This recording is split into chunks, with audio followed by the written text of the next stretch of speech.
Right, Sarah. Welcome to the stage, Sarah. Now, Sarah's going to be Sarah's been working at Google now for 10 years at least now, isn't it? And she's actually worked on a number of systems over those years as well, so quite a good experience. In her presentation today, Sarah is going to attempt to explain machine learning, artificial intelligence, and large language models in 30 minutes. So the goal of her presentation today is to share some practical knowledge that you can apply when thinking about AI and its impacts on the wonderful world of technical computation. Sarah has an orange Jeep JK Wrangler named Janet. Now, together, they go where the lyrebirds sing, but today, the lyrebirds will have to wait. Please welcome Sarah Maddox.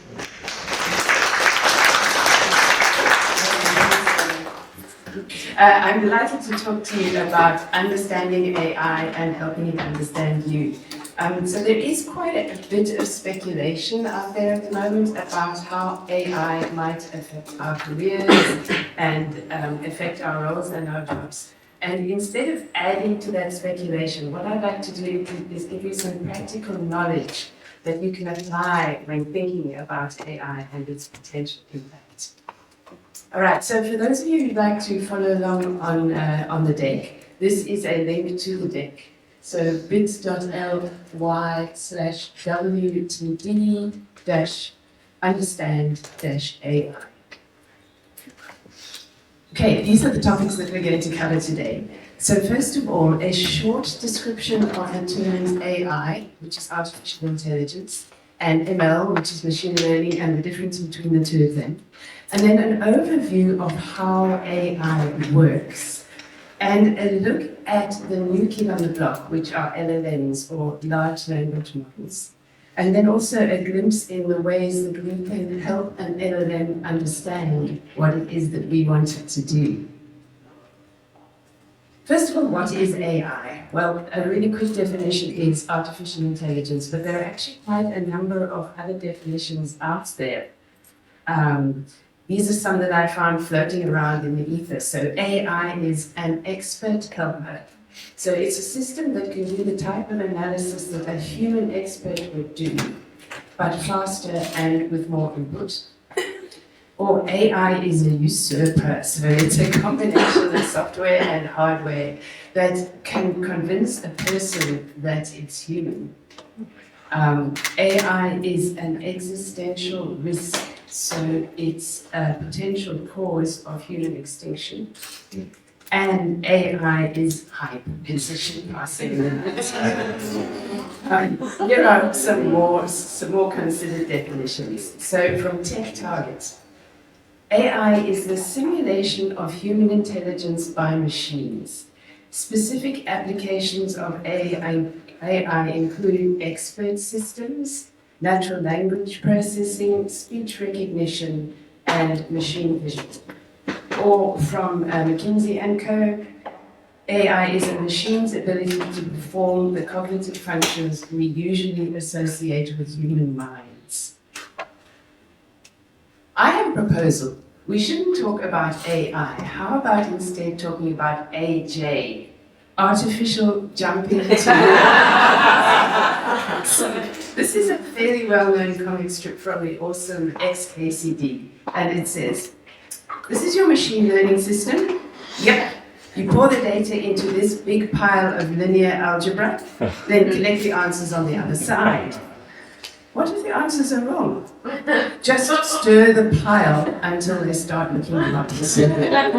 So, to most people who aren't in the world of AI research, the process by which AI reaches a conclusion can seem mysterious, and in fact, the answer that it comes up with can seem odd or just downright wrong. And even when you delve deeper into it, even the AI aficionados don't actually know how an AI reaches the conclusion that it reaches. So it is a black box effect. And just so you know, people don't necessarily think that that's a bad thing, the black box effect. But it is worrying that we lose control when we don't understand. So that leads us back to this term AJ, artificial jumping to conclusions. Am I trivializing what an AI can do by calling it artificial jumping to conclusions? And I don't think so, because isn't a lot of human inspiration based on that sudden leap in understanding? So a sudden intuition that you can only understand later, you can only find the cause of later. So perhaps a lot of smart decision making is actually based on jumping to conclusions. And what do machines use to jump to conclusions? Formulae. So how does it actually work? Well, before we get there, I'd like to just get this naughty question out of the way. What is machine learning or ML, and how does it differ from AI? And you'll see a lot of definitions and opinions out there. The one I like is that machine learning is the entire process that gets you to a point where you have an AI that you can use. So machine learning involves training the AI model, and then it involves building an entire IT system around the model, putting that system into production, managing it in production, and making decisions such as when do I need to train the AI model. Okay, take two. How does AI work? Well, why do we care? As documentarians, we are being asked more and more often to think about how an AI might be useful in our documentation. So how might it be useful for the people writing the documentation? And might there be some way that an AI can provide a useful interface for people who are using the documentation? And I think it's easier for us to answer those questions if we know a little bit more about how AI works, about what it does well and what it doesn't do so well. Let's define an AI model as a collection of formulae, weights, layers, and neurons. So an AI model uses mathematical formulae that represent various ways of calculating probabilities. And it uses a collection of weights that can be applied to the specific properties of the incoming data. So using the weights and the formulae, it basically calculates the probability of that incoming data matching a specific criterion. It also has a structure. So an AI model has multiple neurons. Each neuron has its specific weights. And an AI model has one or more layers, each layer consisting of multiple neurons. People can store their AI models in several file formats. It's called serializing the model. They can store it as a pickle, in JSON, protocol buffers, and many others. And then they can share their AI models on various platforms. So on platforms like TensorFlow Hub and PyTorch Hub, one with the lovely name of Hugging Face and Moral Zoo and more. Okay, so let's put all of that conceptual information into a much simplified example. This is an AI model. I have 3 input layers on the left, 3 input features, which are also called neurons, and I have 2 output features on the right. And let's say that I want this particular model to answer the question, here's an image coming in. Does that image represent the digit 3 or the digit 8? So is it a 3 or is it an 8? If that's what I wanted to do, what could those incoming features be? They could be pixels. So I only have 3 incoming features here, but they're likely to be a lot more. So if you imagine an image coming in which is 28 by 28 pixels, then I would actually have 784 incoming features or incoming neurons. Okay, so here is a number. A number has arrived at the top left of the screen. You and I can see that this is a 3, but that is much harder for machines to see. And in my first pixel, in my first input feature, I have a value of 255. So remember, this input feature is a pixel, and it's a grayscale value from 0 to 255, so this pixel is white. I've also introduced the concept of weights here. So the weights are those lines going from the input feature to the output layer. And the weight determines how important this particular pixel is in answering the question, is this a 3 or is this an 8? So for my first pixel, it has a weight of 0.9 on the top line when it's trying to answer is the question, is it a 3? And it has a weight of 0.1 to answer the question, is it an 8? All right, so let's add a formula now. This is a probability formula. I'm going to use a formula called softmax. And that probability formula takes the incoming data and converts it to a value between 0 and 1 to indicate probability. So with my weight, so I've got a value of 255 multiplied by a weight of 0.9 gives you 229.5. You push that through softmax, it comes out with 1. So yes, this is a 3. Similarly, 255 multiplied by the weight of 0.1 gives you 25.5, which computes to a probability of 0 using softmax. So it's not an 8.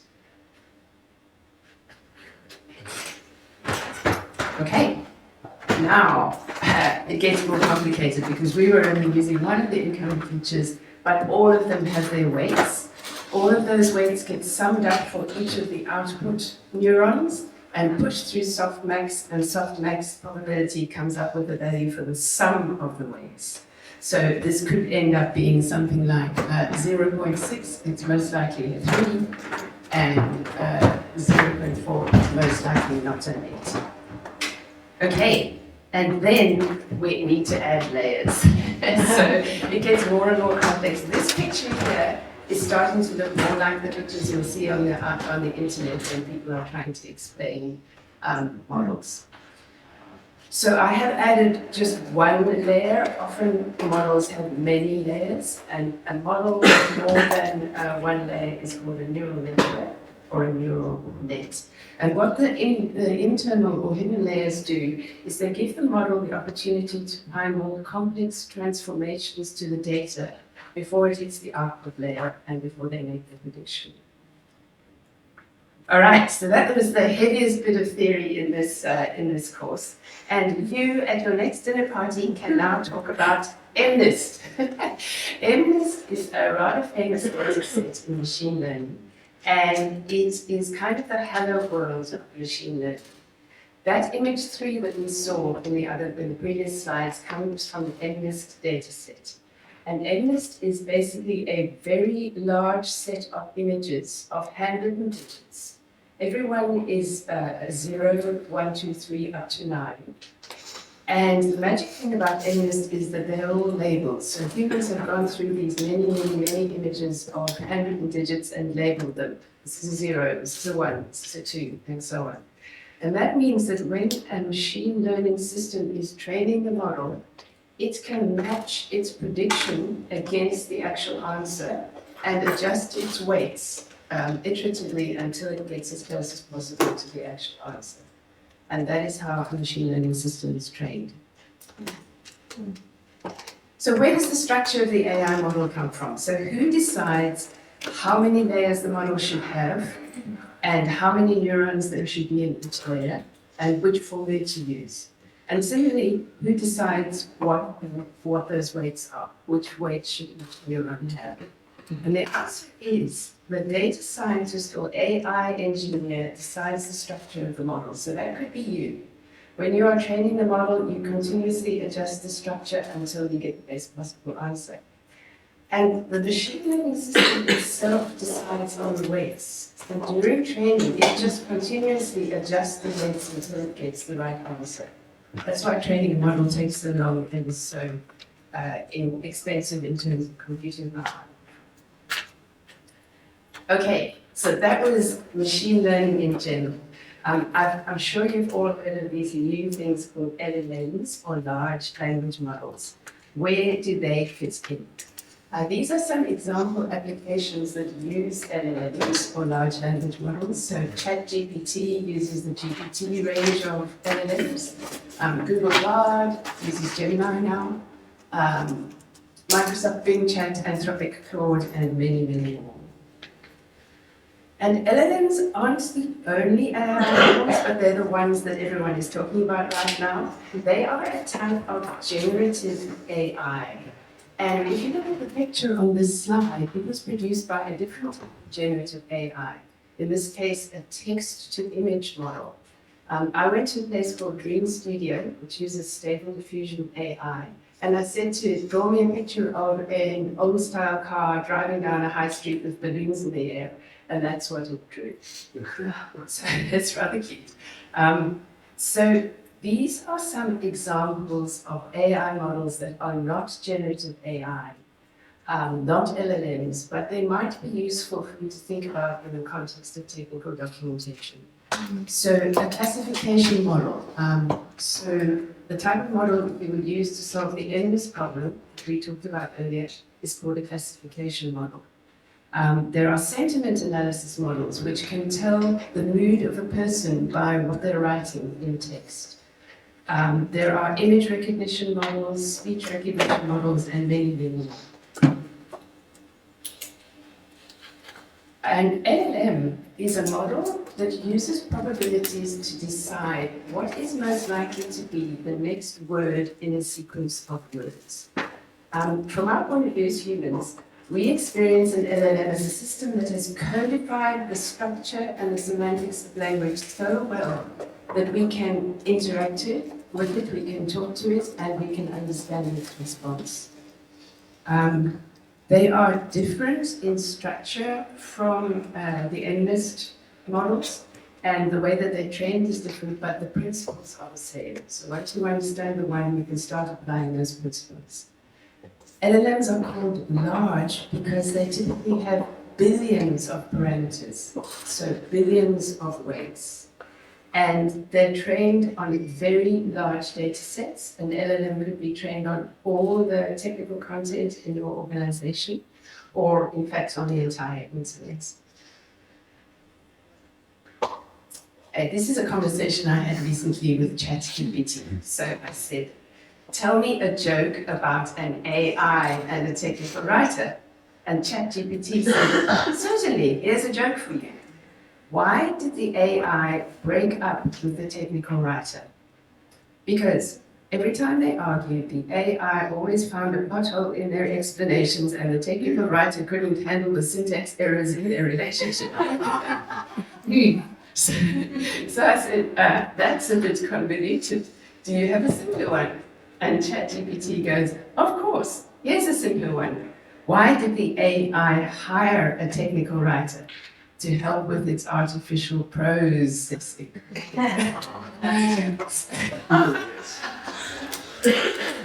So the responses from an LLM can be pretty random.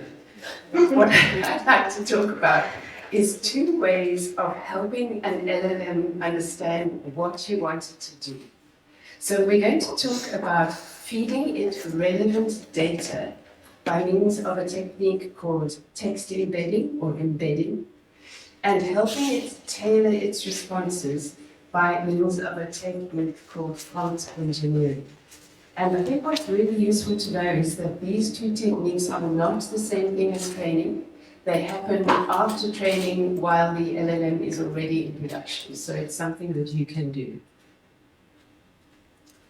Let's assume this is our scenario. So you have a product called food, and you have an application called food, and a user comes to your food app and they ask a question.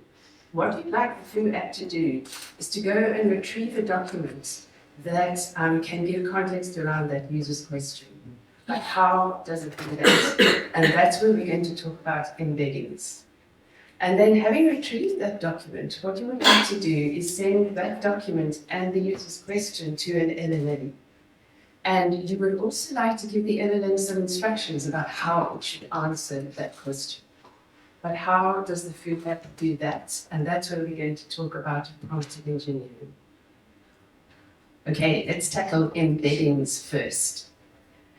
An embedding is basically a way of turning a piece of text into a long array of numbers. And that is really, really handy when you want to compare one piece of text with another piece of text, because you can just compare the numbers. And that is so much easier for a machine to do. Putting it another way, an embedding is a mathematical way of representing the relationship between things. In our case, the relationship between words. You can represent an embedding as a long array of numbers, and each number represents a specific dimension of meaning. And so you can think of numbers as coordinates in a multi-dimensional space. So assuming you allowed only 5 dimensions, then your embedding would look like that on the screen. So 0, 2.4, 0.9, 0, 1.4. I totally made up those numbers, by the way. But usually the LLMs have hundreds of dimensions, not just 5, and sometimes they even have thousands. So it would be a very long string of numbers. And each number is a float. All right, so that is what an embedding is.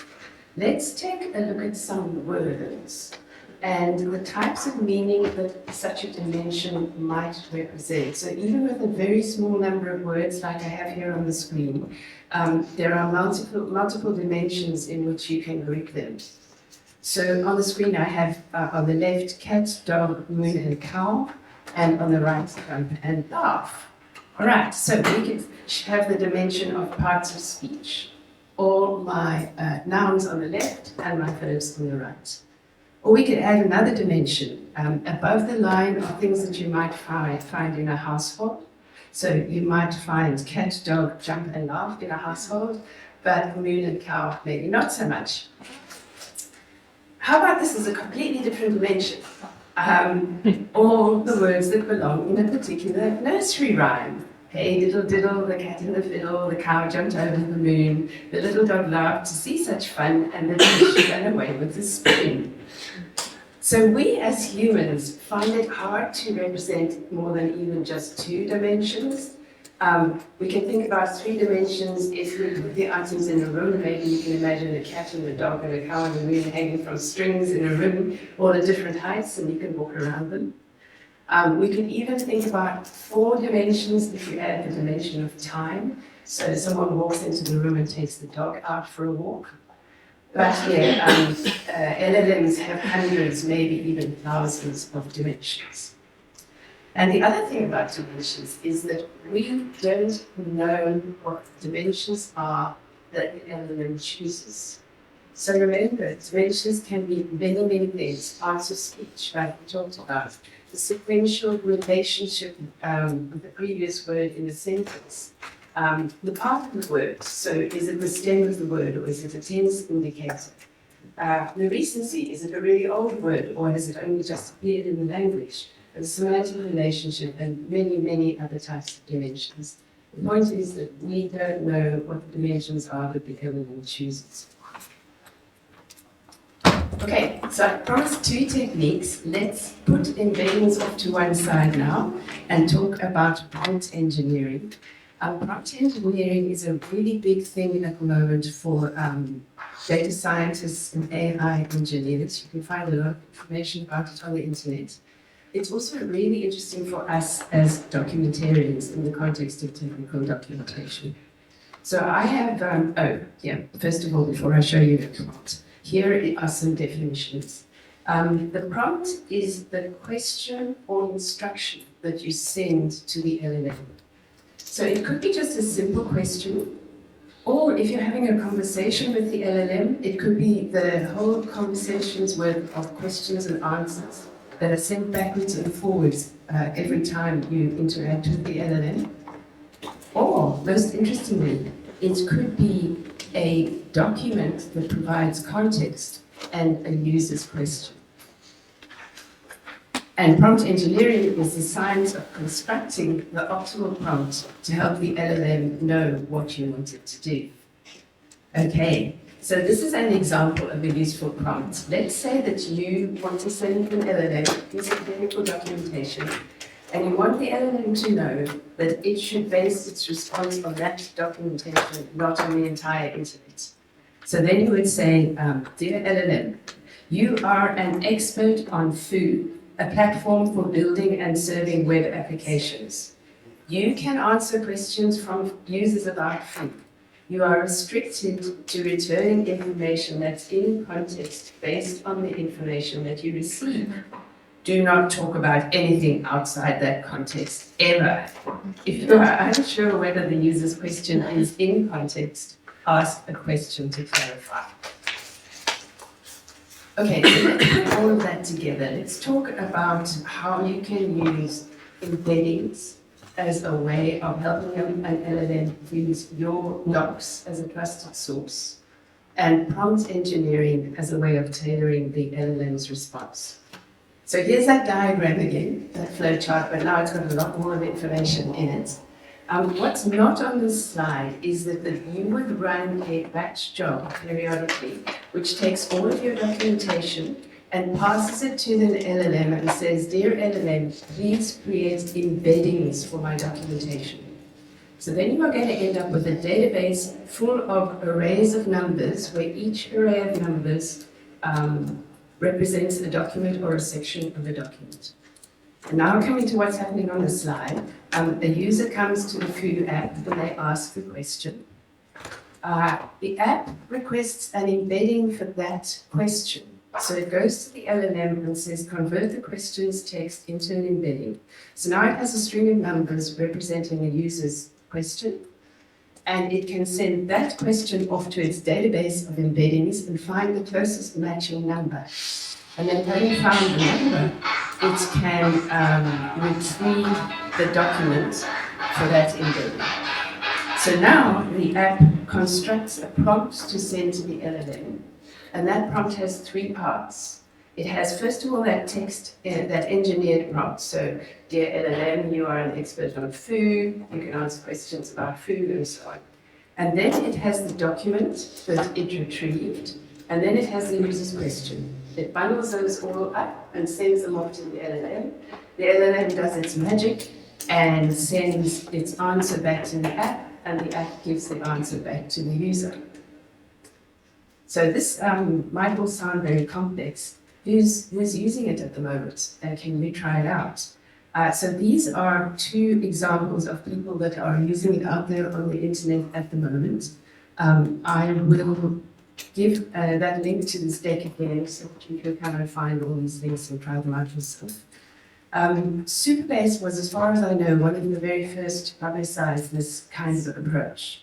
And you can visit their docs and you can hit / or command / or control / and then you can talk to the AI box that sits behind the docs and ask questions about the docs. Similarly, Langton, you can interrogate their documentation using their AI. And can you try it yourself? Yes, indeed. So Google has published a thing called Docs Agent, which is a doc LLM. It's on GitHub, it's openly available, and there are links here to the introductory video, the code on GitHub, and a tutorial. And then also LangChain, who we talked about earlier, they have also published their code, so you can use their code and create your own version of the LangChain AI bot. Okay, that's it. So the rest of this deck is a bunch of further reading, which I'll just flip through so that you can get to the link. Okay, so that's the link if anyone would like to get to the presentation or follow all the links. That's it.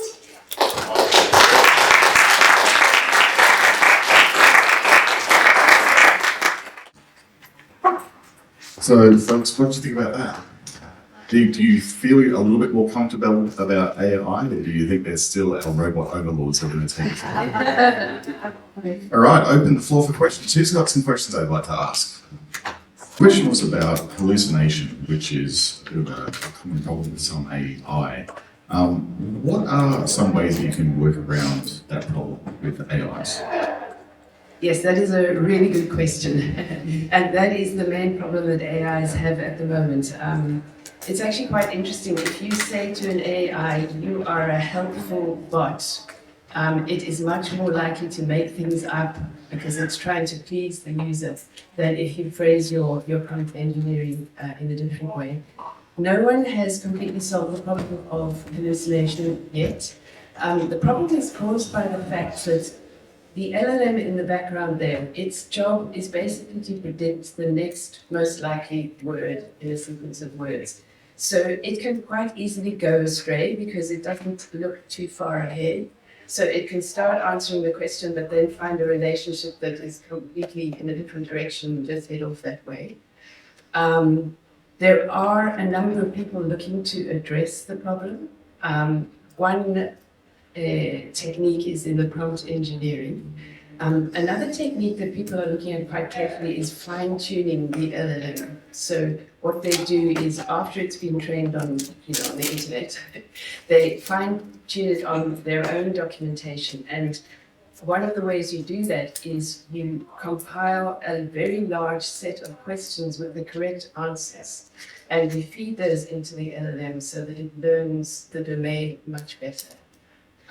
But it is a problem, a known problem, and not yet solved. Sounds like you almost have to speak to it like it's 5 and be very specific about what you want it to do so that it actually does what you want it to do. That's right. Are there any other questions that folks have? So the question was about what feeds the AI, and if you wanted to work with something that you produced yourself, what does it need to be able to do that effectively? What is the order, and what does it need to give you the answers you need? Yeah, it's a very good question. You're 100% right that the documentation has to be there, and the better and more correct and more concise the documentation, the better the AI's responses will be. Whether we should say that you don't need the AI because the docs are there is a different question, because the way I've been thinking about it is an AI is basically a much more advanced search. And your docs, or everyone's docs, will tend to cover very specific use cases, and they'll give very specific flows. When a user comes with a question that doesn't match one of those flows, typically what happens now is they do a search, and they get a search result with a bunch of links, and they have to go and interrogate each link themselves and find the answer that's relevant to them from each link. They will typically compile a separate doc for themselves with the relevant bit from each search result. And so what an AI can do is it kind of can cut across the flows that you have documented and compose the response for the user instantly on the spot. The problem being that hallucination might cause it sometimes to give a wrong answer. It's very interesting. So Wendy's question was about weighting and how that actually affects the results that will come back from generative AI. Yeah, that's a really good question. So I think there are 2 parts to the answer. The first is if you're using the technique that I was talking about with embeddings and prompt engineering, it won't affect the weighting, because that's actually a technique called retrieval augmented generation, or RAG, and it happens after the LLM has been trained, and only the training can affect the weights. But if you use the fine-tuning, which I talked about, and which you might be alluding to, then yes, when you fine-tune the LLM, you actually retrain it, you kind of top off the training, and that will adjust the weights for the areas of its knowledge that are specifically relevant to your documentation. Yes. That's great. Thank you very much for that, Mindy. All right. I think we might actually be running out of time for questions, unfortunately, but if you do have any more questions for Sarah, do grab her during the break and get them answered. But folks, just thank Sarah one more time.